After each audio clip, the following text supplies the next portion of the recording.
महापालिकेच्या निवडणुकीचे पडघम वाजण्यास सुरुवात झाली आहे. एकीकडे शिंदे सेना आणि भाजपात जागा वाटपासाठी बैठका सुरू आहेत, तर दुसरीकडे महाविकास आघाडीतील नेत्यांचे देखील चर्चेचं गुऱ्हाळ सुरू आहे. अशातच ठाणे काँग्रेस महाविकास आघाडीसोबत निवडणुकीला सामोरं जाण्यासाठी अनुकूलता दर्शवली आहे. त्यांनी महाविकास आघाडीतील घटक पक्षांच्या नेत्यांकडे 35 ते 40 जागांचा प्रस्ताव सादर केलाय. तसंच 24 तारखेपर्यंत या संदर्भात मत कळवावं अशी विनंती देखील निवेदनाद्वारे केली आहे. ठाणे महापालिका निवडणुकीच्या पार्श्वभूमीवर ठाण्यात राष्ट्रवादी शरद पवार पक्ष, शिवसेना उद्धव ठाकरे, महाराष्ट्र नवनिर्माण सेना आणि काँग्रेस अशी महाविकास आघाडी म्हणून निवडणुकीला सामोरे जाणार आहेत. 23 डिसेंबरपासून नामनिर्देशन पत्र सादर करण्यास सुरुवात होणार आहे. त्यापूर्वी जागा वाटपाचा निवाडा व्हावा यासाठी युती आणि महाविकास आघाडी जोरदार हालचाली सुरू आहेत. अशातच ठाणे काँग्रेसनं महाविकास आघाडीसोबत राहून पालिका निवडणूक लढवण्यासाठी अनुकूलता दर्शवली आहे. तसंच काँग्रेसच्या वतीनं ठाणे महापालिकेच्या 33 प्रभागातील 131 जागांपैकी 35 ते 40 जागा मिळाव्यात या संदर्भातील प्रस्ताव महाविकास आघाडीतील घटक पक्ष असलेल्या राष्ट्रवादी शरद पवार पक्षाचे आमदार डॉ. जितेंद्र आव्हाड, शिवसेना उद्धव ठाकरे पक्षाचे माजी खासदार राजन विचारे आणि मनसेचे नेते अविनाश जाधव यांच्याकडे निवेदनाद्वारे सादर केले आहे. यामध्ये ठाणे शहरातील मध्यवर्ती भागासह वाकळे, कोपरी, कळवा, मुंब्रा, राबोडी आदी भागातील जागांचा त्यात समावेश असल्याची माहिती सूत्रांनी दिली आहे. तसंच अर्ज भरण्याची मुदत 23 ते 30 डिसेंबर दरम्यान असल्यानं आणि येत्या 35 डिसेंबरला काँग्रेस पक्षाची पार्लमेंट बोर्डाची बैठक मुंबईतील टिळक भवन दादर येथे होणार आहे. या पार्श्वभूमीवर सादर केलेल्या प्रस्तावावर विचार करून 24 डिसेंबरपर्यंत आपलं मत लेखी स्वरूपात कळवावं अशी विनंती देखील काँग्रेसकडून करण्यात आली आहे. सर्व नागरिकांना आवाहन करण्यात येत आहे की सध्या डासांमार्फत पसरणाऱ्या डेंग्यू या आजाराचा प्रसार रोखण्यासाठी प्रत्येकाने पुढील प्रमाणे कार्यवाही करावी. डेंग्यू आजार एडिस इजिप्ती हा डास चावल्याने होतो. या डासांची पैदास साचलेल्या किंवा साचवलेल्या स्वच्छ पाण्यामध्ये होते. 8 दिवसांपेक्षा जास्त दिवस पाणी उघडे व साचून राहिल्यास त्यात डास अंडी घालतात. अंड्यांच्या अळ्या तयार होऊन पुढे डास तयार होतात. यासाठी आपल्या घरातील पाणी साठे उदाहरणार्थ बॅरल्स, पिंपे, टाक्या, हौद, रांजणे इत्यादी दर आठवड्याला रिकामे करून घासून पुसून कोरडे करून पुन्हा भरावे. 1 दिवस कोरडा दिवस म्हणून पाळावा. पाणी साठ्यांना घट्ट झाकणे बसवावीत किंवा जुनी साडी, चादर, धोतर यांनी बांधून झाकून ठेवावीत, म्हणजे डास त्यात जाऊन अंडी घालणार नाहीत. घराच्या गच्चीवर, आजूबाजूला, अंगणात कोठेही पाणी साचू देऊ नये. भंगार सामान उघड्यावर टाकू नये. उदाहरणार्थ टायर्स, प्लास्टिक सामान, कुंड्या, टाकाऊ वस्तू इत्यादी.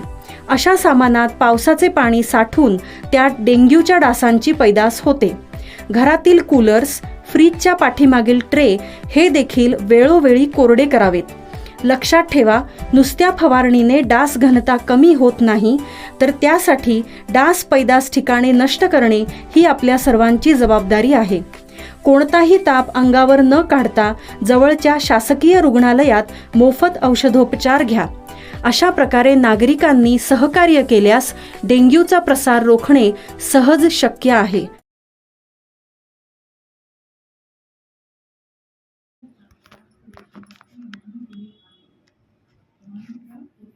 उच्च न्यायालयाच्या आदेशानुसार ठाणे महापालिकेकडून गेल्या काही महिन्यांपासून अनधिकृत बांधकामांविरोधात कारवाई सुरू असून आता राज्य निवडणूक आयोगाच्या आदेशानुसार ठाणे महापालिका निवडणूक लढवणाऱ्या उमेदवारांना आता अनधिकृत बांधकामांबाबत शपथपत्र लिहून द्यावं लागणार आहे. आम्ही अनधिकृत बांधकाम केलं नाही आणि निवडून आल्यावर बांधकाम केल्याचं सिद्ध झालं तर नगरसेवक पदास अपात्र ठरेन असा उल्लेख उमेदवार आणि त्यांच्या पत्नीला करावा लागणार आहे. ठाणे महापालिका क्षेत्रात गेल्या काही वर्षात मोठ्या प्रमाणात बेकायदा बांधकामं उभी राहिली आहेत.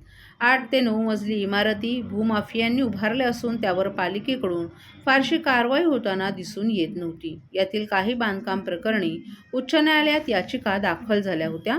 त्यावर सुनावणी देताना न्यायालयाने ही बांधकामं पाडण्याचे आदेश देण्याबरोबरच पालिकेची कान उघडणीही केली होती. यानंतर पालिकेनं विशेष पथकं तयार करून शहरात अनधिकृत बांधकामांवर कारवाई सुरू केली असून त्याचबरोबर या विभागातील अनेक अधिकारी आणि कर्मचाऱ्यांच्या प्रशासनानं इतर विभागात बदल्या केल्यात. असं असलं तरी यातील अनेक बांधकामं राजकीय वरदहस्तामुळे झाली असल्याची चर्चा होती. असं असतानाच आता राज्य निवडणूक आयोगाच्या आदेशानुसार ठाणे महापालिका निवडणूक लढवणाऱ्या उमेदवारांना आता अनधिकृत बांधकामांबाबत शपथपत्र लिहून द्यावं लागणार आहे. लोकसभा, विधानसभा, स्थानिक स्वराज्य संस्था किंवा इतर निवडणुका लढवण्यासाठी उमेदवारांना अर्जासोबत एक शपथपत्र द्यावं लागतं. त्यात मालमत्तेची माहिती, अपत्य संख्या, खर्चाचा हिशोब विहित पद्धतीनं सादर न केल्यास अपात्र ठरेल अशी माहिती नोंद करावी लागते.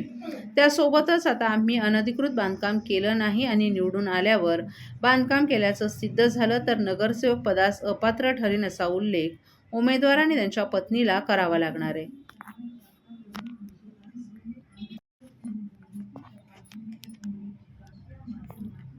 ठाणे महानगरपालिका सार्वत्रिक निवडणुकीच्या पार्श्वभूमीवर निवडणूक निर्णय अधिकाऱ्यांची आढावा बैठक संपन्न.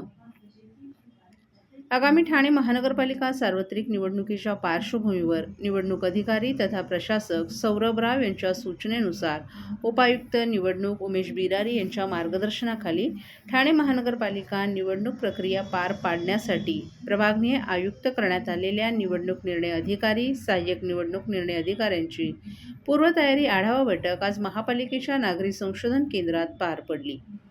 या बैठकीत नामांकन, छाननी, निवडणूक चिन्ह वाटप, अपात्रता, कायदा आणि सुव्यवस्था, आदर्श आचारसंहिता, खर्चांचं निरीक्षण, माध्यम प्रमाणीकरण आणि संनियंत्रण समिती, मतमोजणी आणि निकाल जाहीर करणं आदी बाबींशी संबंधित ठाणे महानगरपालिका सार्वत्रिक निवडणुकीत करायच्या कार्यवाहीबाबत संगणकीय सादरीकरण करण्यात आलं.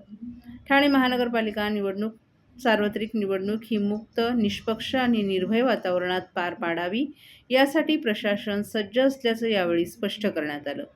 तसंच निवडणूक शांततापूर्ण वातावरणात पार पाडण्याच्या सूचना सर्व निवडणूक निर्णय अधिकाऱ्यांना उपायुक्त उमेश बिरारी यांनी या बैठकीत दिल्या आहेत.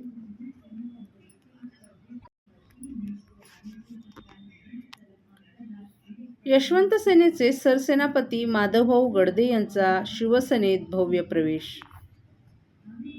धनगर समाजाच्या न्याय हक्कासाठी संपूर्ण महाराष्ट्रात सातत्यानं संघर्ष करणारी एकमेव संघटना म्हणून ओळख असलेल्या यशवंत सेनेचे सरसेनापती माधवभाऊ गडदे यांनी आपल्या संघटनेतील सर्व जिल्हाप्रमुख, पदाधिकारी तसंच हजारो कार्यकर्त्यांसह शिवसेनेत जाहीर पक्षप्रवेश केला. हा भव्य सोहळा ठाण्यातील गंगूबाई शिंदे सभागृहात मोठ्या उत्साहात पार पडला. या ऐतिहासिक पक्षप्रवेश कार्यक्रमाला शिवसेनेचे मुख्य नेते, राज्याचे उपमुख्यमंत्री एकनाथ शिंदे यांची प्रमुख उपस्थिती लाभली. यावेळी शिवसेनेचे सचिव राम रेपाळे तसेच अनेक वरिष्ठ पदाधिकारी, लोकप्रतिनिधी आणि कार्यकर्तेही मोठ्या संख्येनं उपस्थित होते. पक्षप्रवेशाच्या वेळी माधवभाऊ गडदे यांनी उपमुख्यमंत्री एकनाथ शिंदे यांचा धनगर समाजाची परंपरागत ओळख असलेली घोंगडी देऊन सत्कार केला. यावेळी उपस्थितांना संबोधित करताना माधवभाऊ गडदे यांनी लोकसभा आणि विधानसभेच्या निवडणुकांमध्ये यशवंत सेनेनं शिवसेनेला जाहीर पाठिंबा दिला होता. त्याचा परिणाम म्हणून धनगर समाजाचा प्रभाव असलेल्या अनेक मतदारसंघांमध्ये धनगर समाजानं शिवसेनेला भरभरून मतदान केल्याचं सांगितलं. परिणामी शिवसेनेचे आमदार आणि खासदार मोठ्या मताधिक्यानं निवडून आले. धनगर समाजाचं आरक्षण, शिक्षण, रोजगार, विकास आणि सामाजिक न्यायाशी संबंधित अनेक प्रश्न आजही प्रलंबित आहेत. आतापर्यंत अनेक सरकारं आली आणि गेली, मात्र सर्वच पक्षांनी धनगर समाजाची फसवणूक केली. मात्र उपमुख्यमंत्री एकनाथ शिंदे हे शब्दाला जागणारे, कष्टकरी समाजाशी नाळ जपणारं नेतृत्व असून ते धनगर समाजाला निश्चितच न्याय देतील असा ठाम विश्वास असल्याचं सांगितलं. यावेळी उपमुख्यमंत्री एकनाथ शिंदे यांनी यशवंत सेनेच्या सर्व कार्यकर्त्यांचं शिवसेनेत स्वागत करताना शिवसेना नेहमीच वंचित, उपेक्षित आणि संघर्ष करणाऱ्या समाजाच्या पाठीशी ठामपणे उभी आहे. धनगर समाजाच्या प्रश्नांवर सकारात्मक, ठोस आणि कालबद्ध निर्णय घेतले जातील असा विश्वास त्यांनी व्यक्त केला. या पक्षप्रवेशामुळे राज्यातील धनगर समाजाच्या संघटित राजकीय चळवळीला नवं बळ मिळालं असून यशवंत सेनेच्या हजारो कार्यकर्त्यांच्या शिवसेनेतील प्रवेशामुळे पक्षाची संघटनात्मक ताकद लक्षणीयरित्या वाढली आहे. आगामी महापालिका निवडणूक राजकारणावर या घडामोडींचे दूरगामी परिणाम दिसून येतील अशी चर्चा राजकीय वर्तुळात सुरू झाली आहे. निवडणुका लक्षात घेता आता धनगर समाजाचा जो पाठिंबा आहे यशवंत सेनेच्या माध्यमातून एकनाथ शिंदेना पाठिंबा तर मिळतोच आहे, मात्र यशवंत सेनेच्या सर्वच पदाधिकाऱ्यांनी आज शिवसेनेमध्ये पक्षप्रवेश केला. विशेष गोष्ट अशी आहे की यशवंत सेनेने लोकसभेला विधानसभेला एकनाथ शिंदे साहेबांच्या शिवसेनेने पाठिंबा दिला होता. त्याची परिणती विधानसभेला जागा लागला तर आमच्या सिंहाचा वाटा होता. लोकसभेला 2 कोल्हापूर लागलेल्या, बाकी ठिकाणी सीट लागली ती आमच्या धनगर समाजात ताकद लागली. आमची त्यांची युती होती. पण साहेबांच्या सांगण्यावरून त्यांनी रिक्वेस्ट केली की तुम्ही पक्षामध्ये या.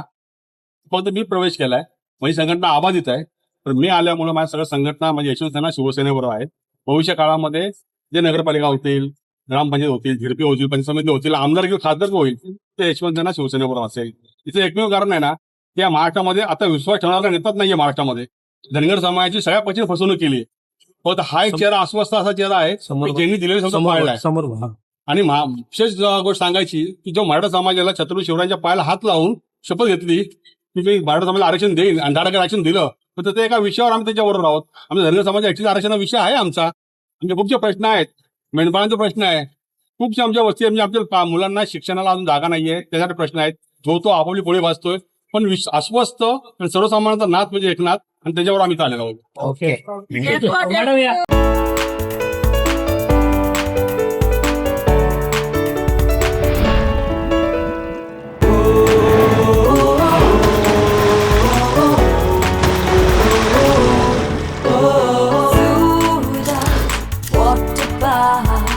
मस्ती करेंगे सारे मिलके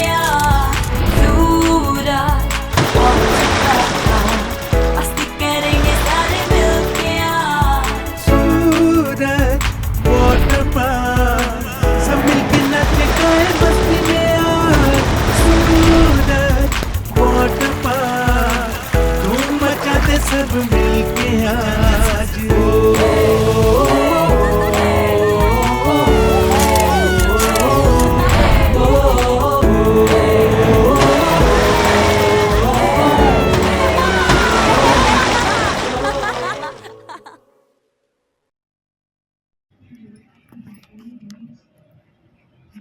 आचारसंहिता काळात विनापरवानगी पोस्टर्स आणि बॅनर्स लावल्यास गुन्हा दाखल करणार, पालिका आयुक्त सौरभ राव यांची सूचना. महापालिका सार्वत्रिक निवडणुकीच्या पार्श्वभूमीवर शहरात आदर्श आचारसंहिता लागू झाल्यानंतर शहरातील अनधिकृत पोस्टर्स, बॅनर हटवण्याची कारवाई महापालिकेच्या माध्यमातून शहरातील 3778 अनधिकृत पोस्टर्स आणि बॅनर्स हटवण्यात आले. यापुढे आचारसंहिता काळात कोणत्याही प्रकारचे राजकीय, सामाजिक किंवा वैयक्तिक जाहिरात, पोस्टर्स, बॅनर्स अथवा फलक विनापरवानगी लावल्यास संबंधितांवर तात्काळ गुन्हा दाखल करण्याचे स्पष्ट आदेश आज झालेल्या बैठकीत महापालिका आयुक्त सौरभ राव यांनी दिले आहेत. आचारसंहिता काळात सार्वजनिक मालमत्तेचं विद्रुपीकरण होऊ नये, तसंच निवडणूक प्रक्रियेची निष्पक्षता अबाधित राहावी या उद्देशानं महापालिकेच्या अतिक्रमण विभाग, परिमंडळनिहाय पथकं यांच्या समन्वयानं कडक कारवाई करण्याच्या सूचना देण्यात आल्या आहेत. शहरातील प्रमुख रस्ते, चौक, सार्वजनिक भिंती, उड्डाणपूल, वीज खांब, बस थांबे आदी ठिकाणी बेकायदेशीरपणे पोस्टर्स आणि बॅनर्स लावणाऱ्या दोषींवर कायदेशीर कारवाई करण्यात येईल असंही आयुक्तांनी स्पष्ट केले. तसंच महापालिकेच्या माध्यमातून आचारसंहिता लागू झाल्यानंतर तात्काळ शहरातील अनधिकृत पोस्टर्स, बॅनर्स हटवण्याची तसंच महापालिकेच्या वास्तूंवरील कोनशिला झाकण्याची कार्यवाही करण्यात आली आहे. विनापरवानगी शहरात अनधिकृत पोस्टर्स, बॅनर्स लावणाऱ्या व्यक्तींवर जबाबदारी निश्चित करण्यात येणार आहे. तसंच आचारसंहितेचं वारंवार उल्लंघन आढळल्यास दंडात्मक कारवाईसह गुन्हा दाखल करण्याची प्रक्रिया राबवली जाईल असंही आयुक्त राव यांनी नमूद केले. शहरात लागू झालेल्या आदर्श आचारसंहितेचं पालन सर्वांनी करावं असं आवाहन देखील त्यांनी केलं आहे.